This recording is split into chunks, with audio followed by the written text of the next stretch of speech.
Maka mudah-mudahan kita semua bukan hanya di majelis ini, tetapi juga di rumah kita masing-masing, kita berusaha dan berupaya menyediakan waktu kita untuk secara sendiri-sendiri menyelami dan mentadabburi ayat-ayat Allah Subhanahu wa taala sesuai dengan kapasitas dan kemampuan kita masing-masing.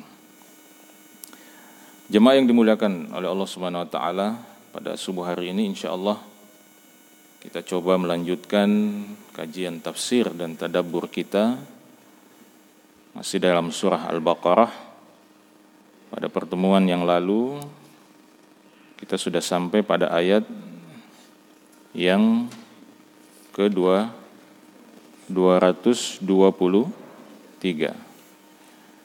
Pada ayat 223 Allah Subhanahu wa taala menutup ayat itu dengan ungkapan wabasyiril mu'minin.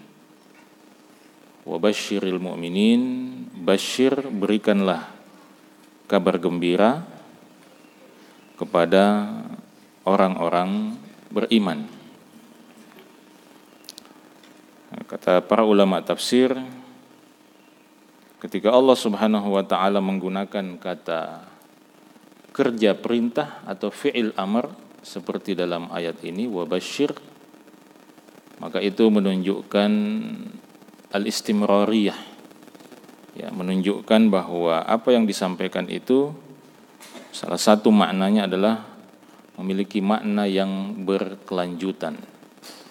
Artinya apa? Artinya kabar gembira dari Allah Subhanahu wa taala untuk orang-orang yang beriman itu akan terus ada, akan terus hadir, akan terus berkelanjutan baik di dunia maupun di akhirat. Sehingga yang menjadi kewajiban kita semua adalah memastikan diri kita selalu berada dalam lingkaran orang-orang yang beriman kepada Allah Subhanahu wa taala, supaya kita mendapatkan busyra, mendapatkan kabar gembira dari Allah Subhanahu wa taala. Wa basyiril mu'minin. Dan ini juga menunjukkan bahwa kegembiraan yang dijanjikan oleh Allah Subhanahu wa taala kepada orang-orang beriman itu mencakup seluruh aspek kehidupannya. Karena kalau kita perhatikan konteks ayat 223 ini berkaitan dengan hubungan suami istri. Di awal ayat itu Allah katakan nisaukum harsul lakum. Itu adalah busyra, kabar gembira bagi orang-orang beriman bahwa Allah Subhanahu wa taala, meskipun dunia itu, ya, dalam hadis disebutkan sijnul mu'min, ya, dunia itu penjara bagi orang-orang beriman, tetapi di dalam penjara itu pun Allah Subhanahu wa taala memberikan banyak kenikmatan kepada orang-orang beriman.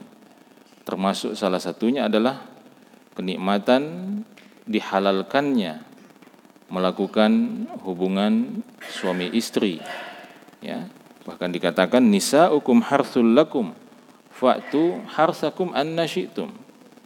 Istri-istri kalian itu adalah ladang milik kalian, dan karena dia milik kalian, silahkan kalian mendatanginya, bercocok tanam di sana dengan cara yang kalian senangi, dengan cara yang kalian inginkan.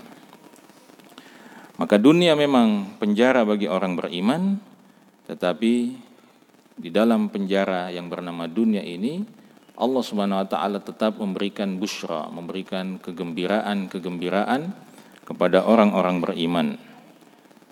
Nah, kalau di dunia saja kita merasakan nikmat Allah Subhanahu wa taala, sampai-sampai ada sebagian dari kita, ya, atau mungkin kita seringkali merasakan bahwa di dunia ini kalau kita mendapat satu nikmat yang sekian lama kita inginkan, ketika kita mendapatkan nikmat itu, kita seolah-olah mengatakan bahwa tidak ada lagi nikmat yang lebih nikmat daripada ini. Ya. Ini sekedar intermezzo, sewaktu masih di pesantren. Ya, dulu itu memang istilahnya sekitar tahun-tahun 80-an, 90-an, itu yang namanya aktivis-aktivis Islam, ya, artinya orang-orang yang rajin ke masjid, gitu, itu trennya dalam tanda petik justru adalah terlambat menikah. Ya. Ya, mungkin kalau ada bapak-bapak kita di sini yang mengalami masa itu, justru yang disebut orang alim pada waktu itu adalah orang yang terlambat menikah. Ya, sehingga dulu sebagian guru-guru kami di pesantren itu banyak yang terlambat menikah. Ya.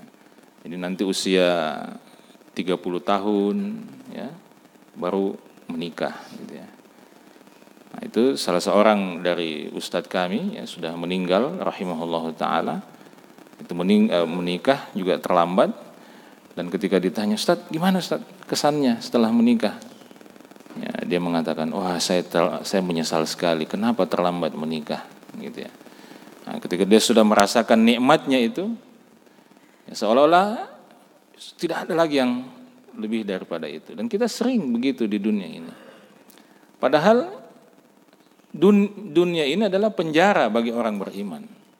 Nah, kalau nikmat di dunia ini saja seringkali kita merasa bahwa ini luar biasa nikmatnya, maka bagaimana dengan nikmat akhirat? Ya, bagaimana dengan nikmat yang dijanjikan oleh Allah Subhanahu wa taala di dalam surga? Ya, wabasyiril mu'minin, ya. Jadi seperti kisah yang pernah kita angkat, ya, kisah Ibnu Hajar, ya, Al-Asqalani rahimahullahu taala. Ya, ketika beliau menjadi qadhi di Mesir, ya, sebagai seorang qadhi, pejabat negara, ya tentu ya sedikit banyak ada fasilitasnya. Ya, pergi ke kantor menggunakan kendaraan yang lumayan pada waktu itu.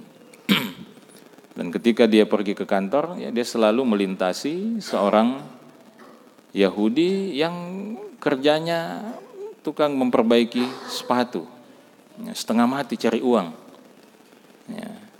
Maka satu hari orang Yahudi ini menyetop, ya, menahan, ya, Al-Imam Ibnu Hajar Al-Asqalani rahimahullahu ta'ala. Ya, rupanya dia sudah lama menyimpan rasa penasaran itu, dan dia menanyakan, wahai Imam, saya boleh bertanya? Iya, apa yang mau Anda tanyakan?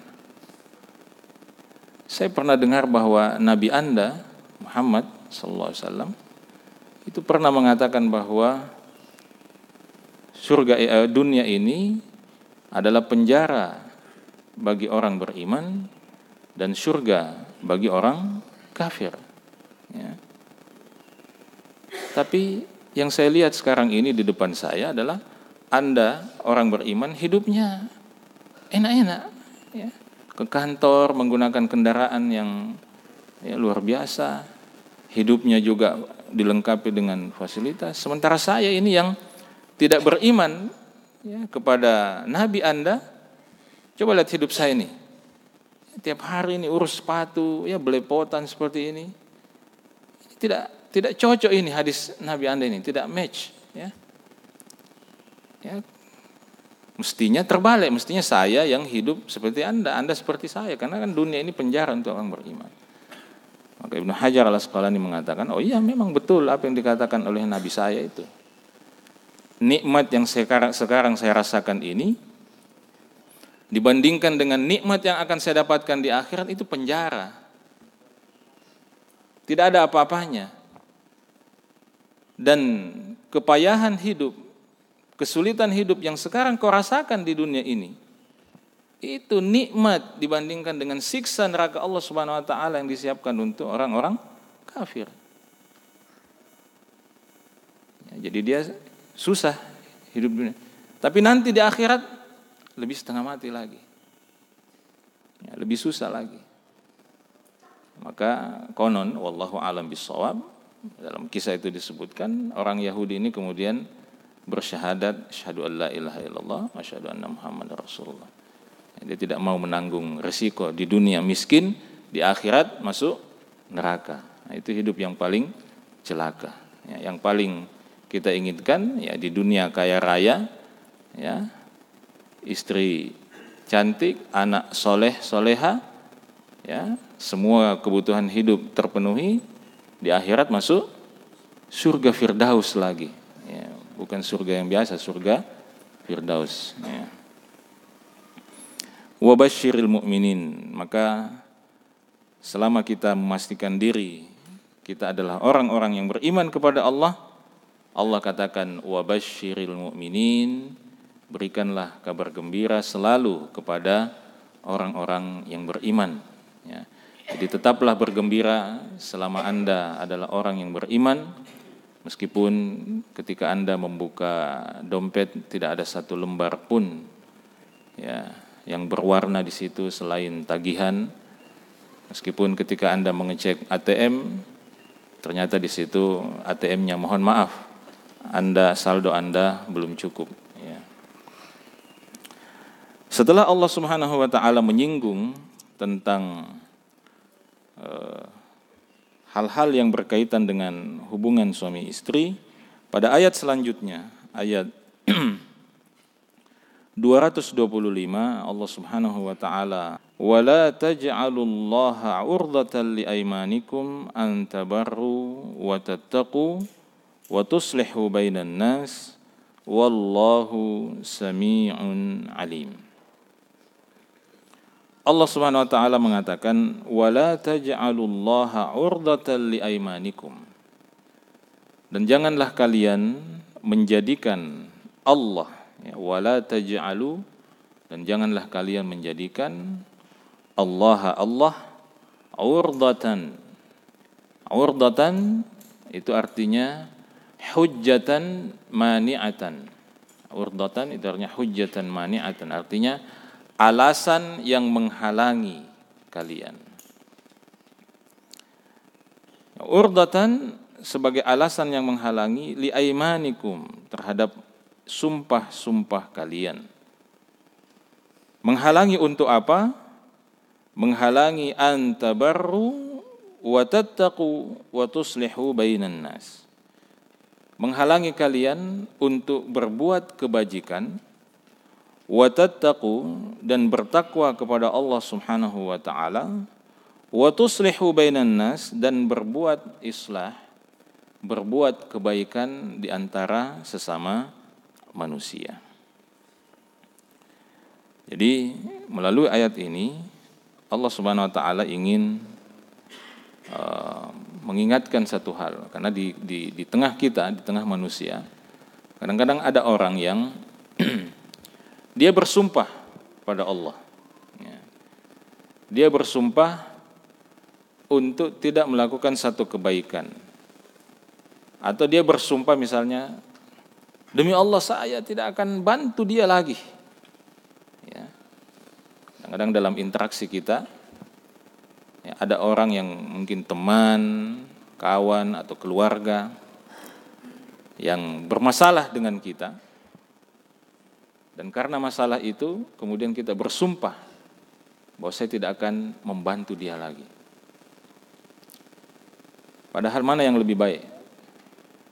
Tetap memberikan bantuan atau menahan bantuan? Mana yang lebih baik? Mana yang lebih baik? Tergantung dari sudut mana kita melihat. Ya. Kalau kita melihat dari sudut pandang akhirat, jelas memberikan bantuan, melanjutkan memberikan bantuan, pertolongan itu yang lebih baik. Tapi kalau kita melihat dari sudut pandang kepentingan dan kepuasan diri kita, maka lebih puas,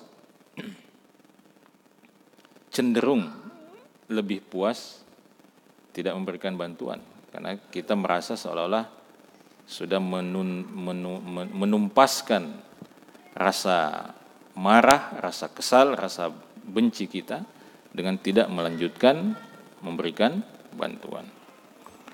Maka Allah Subhanahu wa Ta'ala ingatkan melalui ayat ini, ya, Jangan sampai kita menjadikan Allah sebagai alasan yang menghalangi kita ya, untuk membatalkan sumpah kita. Jadi kadang-kadang orang tidak mau. Ya, mungkin dia akhirnya sadar bahwa saya ingin memberikan bantuan, saya ingin tetap memberikan bantuan, tetapi saya sudah terlanjur bersumpah atas nama Allah. Apalagi sumpahnya 3 kali. Ya, apa itu? Wallahi, billahi, tallahi. Jadi dia sudah 3 kali sumpah. Wallahi, billahi, tallahi. Itu wa, ba, ta itu dalam bahasa Arab disebut sebagai huruf sumpah. Jadi dia sudah mengatakan wallahi, billahi, tallahi. Pokoknya saya tidak mau bantu dia sampai 7 keturunan. Ya, sudah luar biasa sumpahnya. Tapi kemudian ya, beberapa waktu kemudian dia sadar bahwa kayaknya salah ini. Tidak benar ini sumpah saya ini. Ya, memang ada kepuasan sesaat ya, karena sudah menumpahkan rasa marah, rasa emosi, tapi menyesal kemudian. Ya. Sehingga akhirnya dia berpikir, bagaimana caranya saya ingin membatalkan sumpah ini. Nah, saya sudah bersumpah atas nama Allah 3 kali lagi, wallahi, billahi, tallahi. Maka Allah memberikan ya, solusi melalui ayat ini dengan mengatakan wala taj'alullaha urdatan liaimanikum. Ya, jangan kalian menjadikan Allah sebagai alasan yang menghalangi kalian ya, alasan yang menghalangi kalian membatalkan sumpah-sumpah kalian untuk melanjutkan kebajikan, untuk melanjutkan ketakwaan, untuk melanjutkan usaha-usaha kalian melakukan perbaikan di antara manusia. Ya. Karena itu di sini Ibnu Katsir rahimahullahu taala mengatakan falistimraru 'alal yamini athamu li sahibiha minal khuruj minha bitakfir. Jadi dalam kondisi seperti ini, ketika sumpah yang kita lakukan itu berkaitan dengan kebaikan, maka Ibnu Katsir mengatakan melanjutkan sumpah itu, apa artinya melanjutkan sumpah itu? Artinya tetap tidak mau melakukan kebaikan.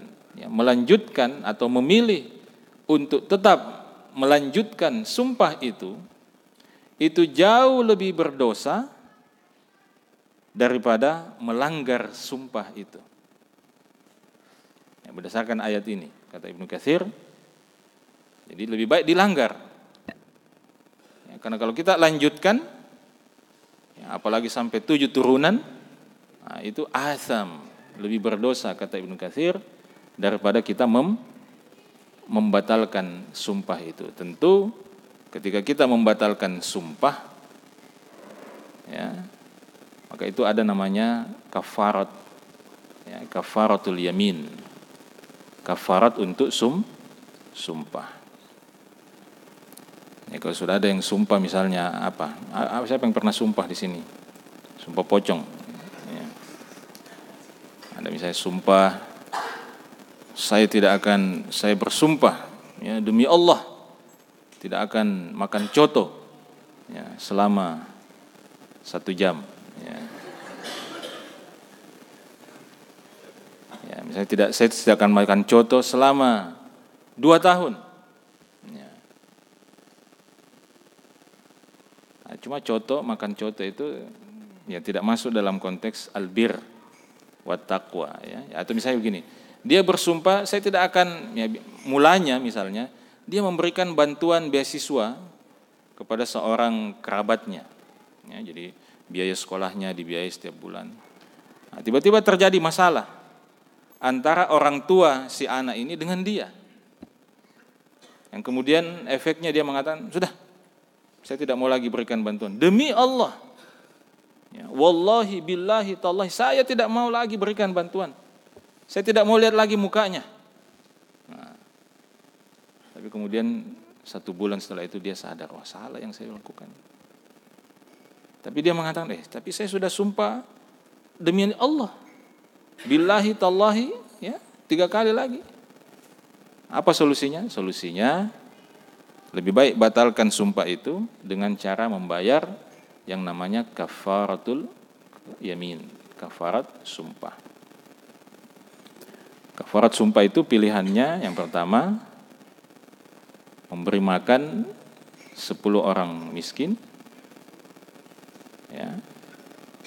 Sama kalau kita biasa memberi fidyah itu ukuran makanannya, ukuran makanan standar. Atau yang kedua, memberi pakaian kepada 10 orang miskin. Atau yang ketiga, membebaskan seorang budak, ya, wanita yang muslimah. Atau yang keempat, puasa 3 hari. Ya. Itu pilihannya, kafarat al-yamin. Jadi jangan ragu untuk membatalkan sumpah kalau sumpah itu menghalangi kita untuk melakukan kebaikan. Ya. Kecuali kalau sumpah berhenti maksiat, nah itu jangan dibatalkan. Ya. Demi Allah, saya bersumpah berhenti merokok. Nah, jangan dibatalkan, itu bagus sumpah begitu. Ya. Karena kalau mau dibatalkan nanti itu bagaimana kalau dihisab, ya? Di dunia rokoknya dihisab pakai P. Nah, bagaimana nanti di akhirat kalau setiap batang rokok itu dihisab pakai B oleh Allah Subhanahu wa taala? Itu bagaimana dijawab itu? Ya. Nah, jadi ini kata Allah Subhanahu wa taala. Nah, di sini Ibnu Katsir rahimahullah menukil sebuah riwayat yang diriwayatkan oleh Imam Bukhari rahimahullahu taala dari Abu Hurairah radhiyallahu taala anhu dari Nabi sallallahu alaihi wasallam. Rasulullah sallallahu alaihi wasallam bersabda, "Wallahi la an yalijja ahadukum bi yaminihi fi ahlihi athamu lahu 'indallahi min ay yu'tiya kafaratahu allati iftaradallahu alaihi." Ini Nabi SAW mengatakan, demi Allah, sungguh jika seorang dari kalian memilih untuk melanjutkan sumpahnya, ya, sumpah untuk berhenti melakukan kebaikan, berhenti melanjutkan kebajikan, ya, kepada keluarganya, kepada kerabat, itu kata Nabi SAW asam, lebih berdosa di sisi Allah Subhanahu wa taala daripada, ya, min ayyu'tiya kafaratahu, daripada kalau dia membayar kafarat untuk membatalkan sumpah tersebut. Ya. Nah, jadi ini penjelasan Rasulullah SAW yang sangat jelas kepada kita, menunjukkan, ya, bahwa ketika kita bersumpah seperti itu, maka yang terbaik adalah kita membatalkan sumpah, ya, sumpah tersebut. Ya. Di dalam hadis yang lain yang diriwayatkan oleh Bukhari dan Muslim dari sahabat Abu Musa al-Ash'ari radhiyallahu taala anhu, Rasulullah sallallahu alaihi wasallam bersabda. Jadi ini Rasulullah bercerita tentang dirinya. Inni wallahi insyaallah, sesungguhnya aku demi Allah, kata Rasulullah sallallahu insyaallah, la ahlifu ala yaminin, tidak pernah bersumpah, ya, atas satu sumpah, fa'ara ghairaha khairan minha, lalu kemudian, ya, di kemudian hari saya melihat ada yang lebih baik daripada apa yang saya sumpahkan itu, illa ataitul ladzi huwa khair, melainkan saya akan mengerjakan yang lebih baik daripada apa yang saya sumpahkan, wa tahallaltuha, dan saya melepaskan diri dari sumpah tersebut. Ya.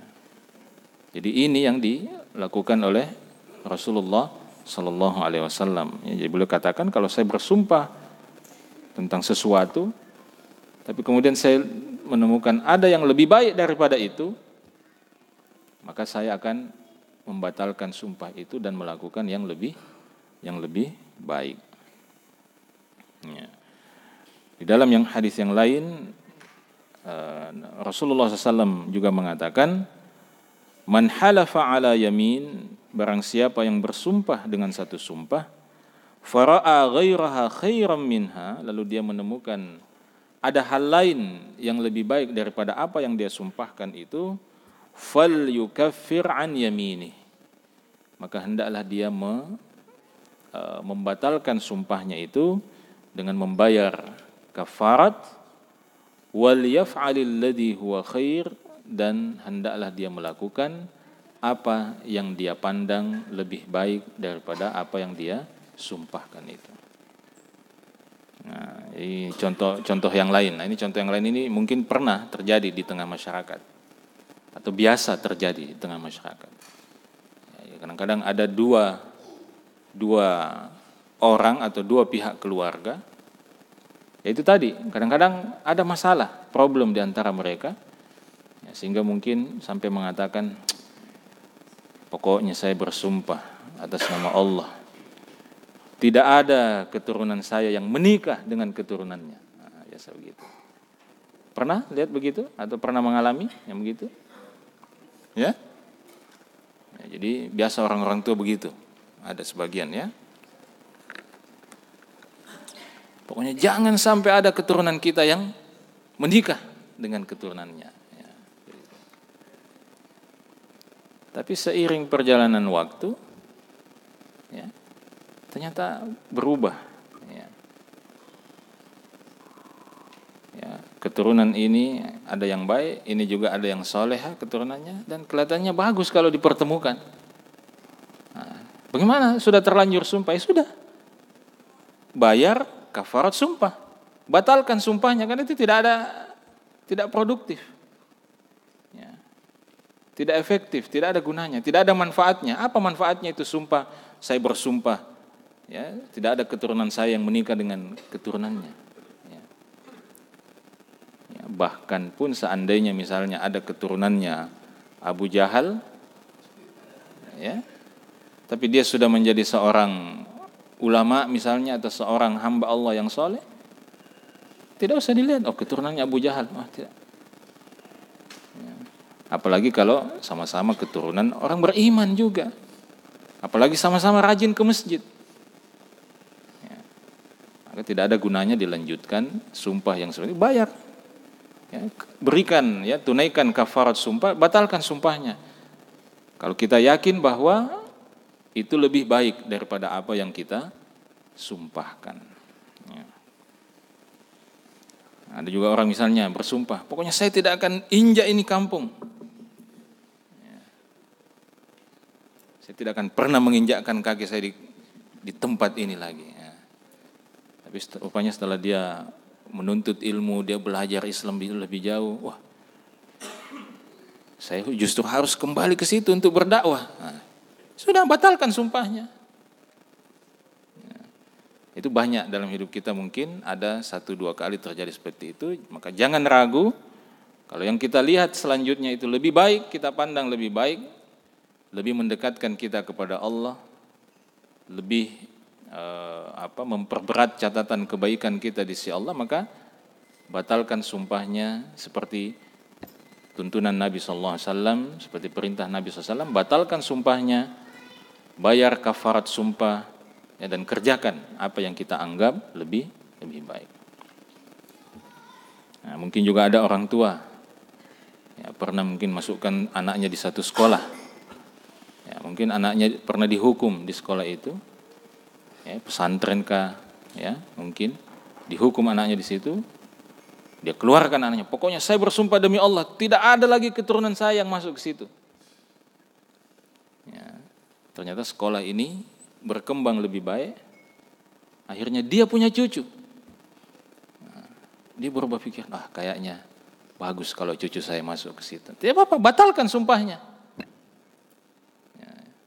Dan jangan ragu dan mengatakan, tapi itu dulu saya sumpah pegang Al-Quran lagi.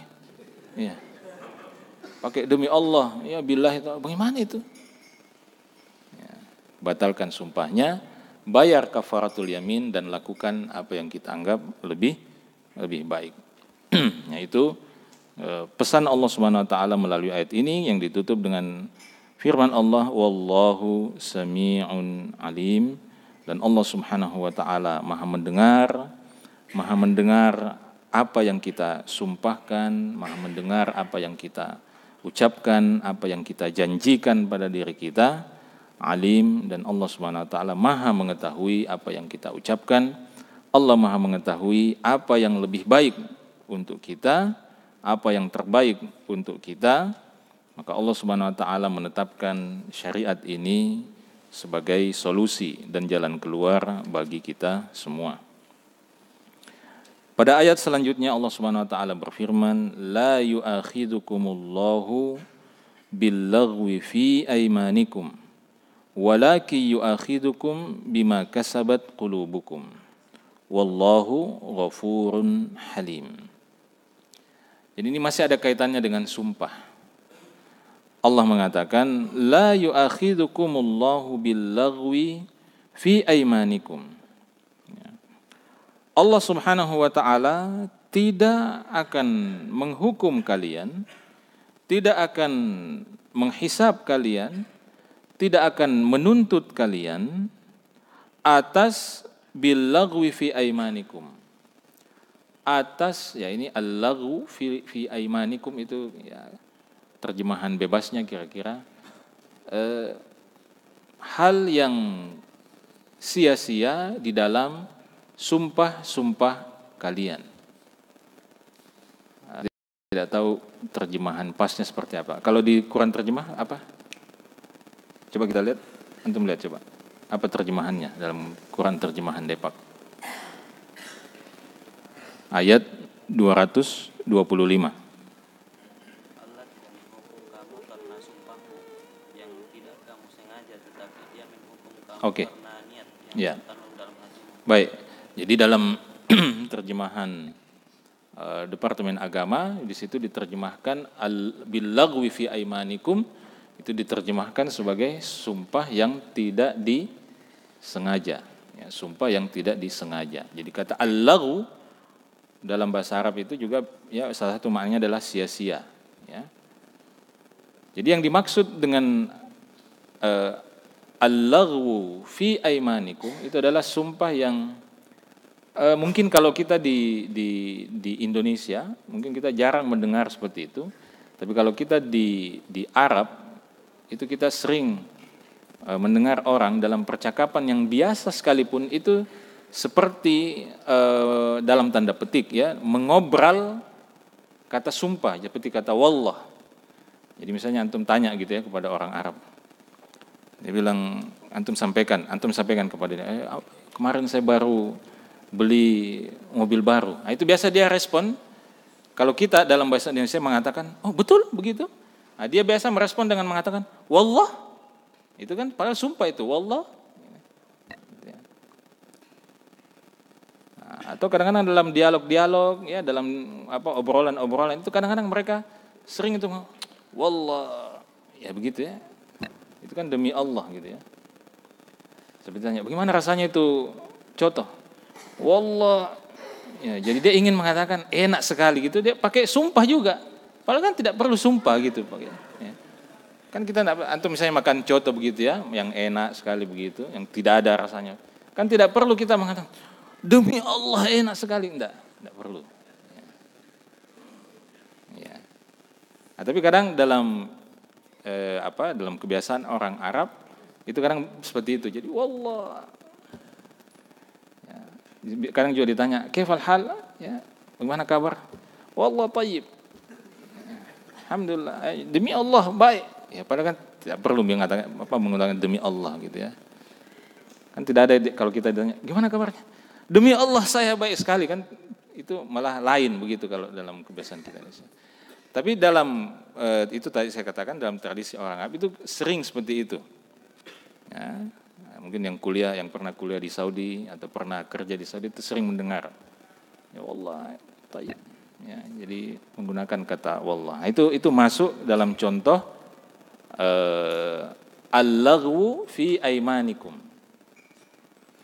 Jadi sumpah yang sebenarnya tidak ada maknanya, ya, sia-sia, atau kalau dalam terjemahan tadi dikatakan sumpah yang tidak disengaja. Dia seperti refleks saja terucap, ya begitu. Maka sumpah yang seperti ini itu kata Allah, la yu'akhidhukumullahu billagwi fi aimanikum.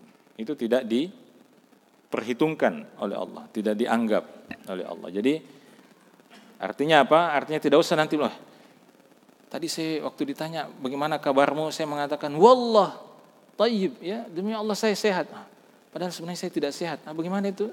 Saya batalkan sumpah saya itu. Nah, itu la yu'akhidhukumullahu billagwi fi aimanikum. Ya. Jadi termasuk apa? Laghwul yamin atau al-laghwu fil yamin, ya, sesuatu yang tidak. Ya. Maka Ibnu Katsir mengatakan maknanya ayat ini la yu'aqibukum wa la yalzamukum bima sadara minkum minal aimanil laghiyah. Allah Subhanahu wa taala tidak akan menghukum dan tidak akan menuntut kalian atas sumpah-sumpah yang laghiyah, sumpah-sumpah yang sia-sia seperti ini yang la yaqsuduhal halif. Yang orang yang mengucapkannya sebenarnya tidak bermaksud untuk bersumpah, ya, tidak maksud bersumpah, bal tajri ala lisanihi adatan, ya, itu terucap dari lisannya karena memang kebiasaan saja, ya, ada kebiasaan dalam pergaulan, tapi maksudnya niatnya itu tidak bersumpah, ya. Maka Nabi SAW mengatakan dalam hadis yang diriwayatkan oleh Bukhari dan Muslim dari Abu Hurairah radhiyallahu taala anhu, beliau mengatakan man halafa faqala fi halifihi billati wal uzza falyaqul la ilaha illallah. Barang siapa yang bersumpah atau menyatakan, ya, dalam sumpahnya, dalam pernyataannya mengatakan billati wal uzza, dia menggunakan apa? Billati wal uzza. Kita tahu Lata, Uzza itu apa? Nama berhala. Nah, jadi ini Nabi SAW sampaikan kepada para sahabat yang notabene baru masuk Islam, yang mungkin masih terpengaruh dalam ucapan, dalam pembicaraan dengan kebiasaan waktu jahiliyah dulu, yang mengatakan apa? Billati wal uzza gitu. Nah, siapa yang mengucapkan seperti itu, maka faliyaqul la ilaha illallah. Jadi segera ucapkan la ilaha illallah sebagai kafaratnya. Jadi dia tidak dihukum, tidak divonis sebagai orang yang sudah kafir, tidak, karena ya difahami bahwa itu terucap bukan karena dia apa? Percaya kepada Lata dan Uzza itu, karena dia sudah jadi muslim, tapi apa? Sudah apa kebiasaan sejak dulu seperti itu, belum bisa diubah 100%, ya. Nah, maka itu juga yang dijelaskan oleh Ibnu Katsir rahimahullah taala di sini. Jadi para sahabat ini sebagian di antara mereka lisan mereka, lidah mereka itu terbiasa dengan sumpah yang mereka ucapkan di zaman jahiliyah, maka fa umiru ayyatalaffadhu bi kalimatil ikhlas, maka mereka diperintahkan oleh Nabi sallallahu alaihi wasallam untuk mengucapkan kalimat al-ikhlas, yaitu kalimat la ilaha illallah, ya. Jadi poinnya jemaah yang dimuliakan oleh Allah seperti itu. Nah, penjelasan lain juga dikatakan oleh Nabi sallallahu alaihi wasallam dalam hadis yang diriwayatkan oleh Abu Dawud, al-laghwu fil yamin huwa kalamur rajuli fi baitihi kalla wallah wa bala wallah. Jadi yang dimaksud dengan al-laghwu fil yamin, sumpah yang sia-sia yang disebutkan di dalam ayat ini, itu kata Nabi SAW adalah ketika seorang mengucapkan di dalam rumahnya kalla wallah, tidak demi Allah gitu, ya, atau bala wallah, ya begitu memang wallah, ya, jadi ucapan-ucapan yang spontan keluar, ya, dari seorang suami, seorang bapak atau seorang istri di dalam interaksi sehari-hari, ya, di dalam rumah kah, ya, juga termasuk di dalam kehidupan sosial bermasyarakat. Nah, ini sumpah yang tidak dianggap oleh Allah Subhanahu wa taala, sehingga la yu'akhidukumullah, Allah tidak akan menghukum kita, Allah tidak akan menuntut kita atas sumpah itu. Walaki yu'akhidukum bima kasabat qulubukum. Ya, Allah mengatakan dalam kelanjutan ayat itu, walakin yu'akhidukum bima kasabat qulubukum. Ya. Yang diperhitungkan oleh Allah Subhanahu wa taala, yang dituntut oleh Allah Subhanahu wa taala adalah ma kasabat qulubukum. Apa yang terbetik, ya, apa yang tertoreh di dalam hati kita, ya, apa yang kita niatkan, ya, di dalam hati kita. Jadi kalau misalnya kita mengatakan seperti tadi sahabat itu, dia mengatakan billati wal uzza, tapi pada saat yang sama memang hatinya yakin kepada Lata dan Uzza, maka itu sudah syirik, ya, sudah kufur. Tapi kalau tidak, itu sekedar loncat begitu saja karena, ya, tidak terkontrol atau karena jadi kebiasaan, ya sudah. Ya. Maka di sini Allah menegaskan bahwa yang dituntut oleh Allah Subhanahu wa taala, yang diperhitungkan oleh Allah Subhanahu wa taala itu adalah bima kasabat qulubukum. Nah, ayat ini juga memberikan satu isyarat kepada kita jemaah sekalian tentang strategisnya kedudukan dan posisi hati kita ini. Ya. Tentang bagaimana pentingnya hati ini untuk selalu mendapatkan kontrol dan pengawasan yang luar biasa dari kita, melebihi pengawasan kita terhadap anggota tubuh kita yang lainnya. Nah, kita semua tahu bahwa hati ini adalah penguasa. Dia adalah raja terhadap seluruh yang ada dalam diri kita ini. Idza salahat salahal jasadu kullu. Kalau dia baik, kalau dia soleh, maka seluruh anggota tubuh ini akan ikut menjadi soleh. Tapi kalau dia rusak, maka seluruh anggota tubuh ini juga akan menjadi rusak. Ya. Maka selain kita memperhatikan yang namanya ibadatul ajsad, ibadah-ibadah yang dilakukan oleh fisik kita, jasmani kita ini, kita jangan lupa juga untuk memperhatikan yang namanya ibadatul qulub, ibadah yang harus dijalankan oleh hati kita ini. Karena kadang-kadang kita atau banyak di antara kita yang fisik oke. Secara fisik oke. Sujud, ya, ruku, berzikir, ya, penampilan, ya, dijaga secara fisik. Tapi bagaimana dengan hatinya? Apakah ketika kita sujud, hati kita juga sujud kepada Allah? Apakah ketika kita lisan kita berzikir, hati kita juga berzikir mengingat Allah Subhanahu wa taala? Maka ini penting, ibadatul qulub. Ya. Jadi jangan hanya memperhatikan fisik, ya, memperhatikan apakah penampilan saya ini sudah sesuai sunnah atau belum, ya. Ya, itu bagus. Tapi yang lebih penting daripada itu adalah al-qalb, hati kita. Ya. Karena perjalanan ke akhirat itu, kata Ibnu Qayyim al-Jauziyah rahimahullah, itu adalah bukan sayrul aqdam. Perjalanan ke akhirat itu bukan perjalanan yang ditempuh dengan kedua kaki. Tapi dia adalah sayrul qulub, perjalanan yang kita tempuh dengan hati kita. Itu perjalanan akhirat, itu perjalanan hati. Ya. Dan berapa banyak hamba Allah Subhanahu wa taala yang mengalahkan atau yang unggul, mulia di sisi Allah Subhanahu wa taala bukan karena fisiknya. Tapi karena apa? Bima waqara fi qalbihi, dengan apa yang terhunjam di dalam hatinya. Ya. Rasa takutnya kepada Allah, ya. Rasa bersandarnya kepada Allah Subhanahu wa taala, ikhlas kepada Allah Subhanahu wa taala, itu tidak bisa dilihat secara kasat mata.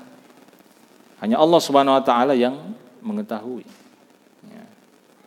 Tapi justru di situ intinya, ya, di situ sentralnya. Itulah sebabnya kita, ya, di dalam salah satu hadisnya Nabi SAW mengatakan, sesungguhnya Allah Subhanahu wa taala la yanzuru ila ajsamikum. Allah tidak melihat pada fisik kalian. Ya, kalau istilahnya ada istilah seorang ustadz, fisik ini hanya topeng. Ini topeng saja kita ini. Jadi kita sekarang ini sedang bertopeng jadi orang soleh. Ya, kita pakai topeng orang soleh. Ya, pakai kopiah putih seperti ini. Ya, kemana-mana pakai baju koko. Ya, pelihara jenggot. Ya, mungkin di jidat ada hitam-hitam sedikit. Ya, kemana-mana pegang mushaf, Al-Quran. Itu topeng semua itu. Itu topeng. Dan bukan itu yang meninggikan derajat kita di sisi Allah, itu masalahnya. Allah katakan apa? Inna akramakum indallahi atqakum. Yang paling mulia itu adalah yang paling bertakwa. Dan intinya takwa itu kata Nabi SAW apa? At-taqwa hahuna. Takwa itu di sini intinya. Di dalam hati. Maka yang paling mulia di antara kita adalah siapa yang berhasil mengawasi, memperbaiki, ya, hatinya. Yang paling beruntung di antara kita adalah siapa yang bisa komitmen, konsisten melakukan amalan-amalan hati.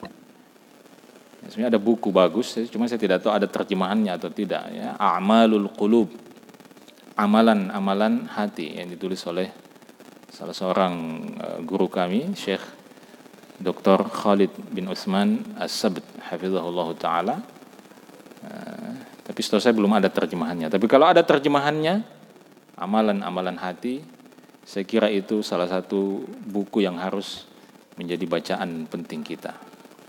Nah, kita selama ini belajar, ya itu sangat penting sekali belajar bagaimana cara sholat sesuai dengan sholatnya Nabi SAW. Itu bagus. Tapi jangan lupa itu fisik. Ya, hal lain yang tidak kalah penting untuk kita perbaiki adalah al-qalb ini, hati kita. Jadi tetap jaga semangat untuk sholat sesuai dengan sunnah Nabi. Tapi jangan lupa juga lakukan amalan-amalan hati sesuai juga dengan yang disunnahkan oleh Nabi Shallallahu Alaihi Wasallam. Karena Allah tidak melihat pada fisik kita, tapi Allah melihat apa yang ada dalam hati kita. Maka seperti kata sebagian ulama, kita mungkin lihat barisan orang sholat satu shaf seperti ini, secara fisik sama-sama kelihatan, masya Allah khusyuk, ya begitu. Tetapi kita tidak tahu bahwa yang satu ini telah ditinggikan derajatnya oleh Allah SWT sedemikian rupa, sementara yang sholat di sampingnya yang sama-sama kelihatan khusyuk, itu derajatnya sedang diturunkan oleh Allah SWT. Kenapa? Apa yang membedakan? Yang membedakan ini, qalb, hatinya. Maka kata Allah SWT, walakin yu'akhidhukum bima kasabat qulubukum. Tetapi Allah SWT itu akan menuntut kalian, akan memperhitungkan kalian dengan apa? Bima kasabat qulubukum, dengan apa yang diamalkan. Jadi kasabat itu berasal dari kata kasb, dikerjakan. Apa yang dikerjakan oleh hati-hati kalian. Itu sebabnya orang munafik kemudian menjadi apa? Menjadi penghuni neraka, fi darkil asfali minan nar.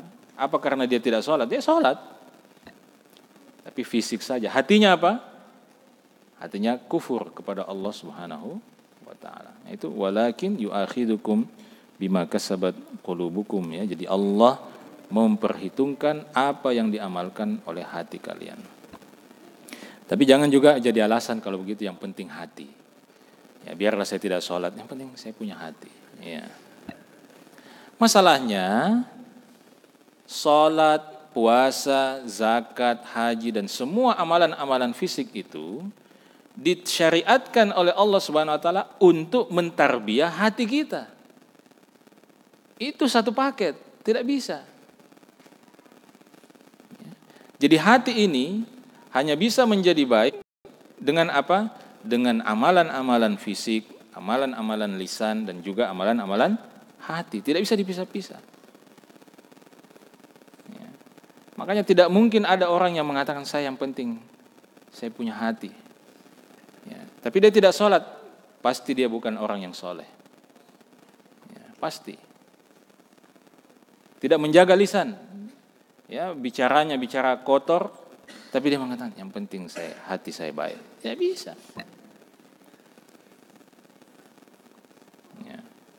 Tidak bisa seperti itu. Jadi ini semua satu paket. Agama Allah Subhanahu wa taala ini satu paket, Islam ini satu paket. Ya. Semua amalan fisik yang kita lakukan itu tujuan utamanya dulu apa? Adalah untuk memperbaiki hati kita.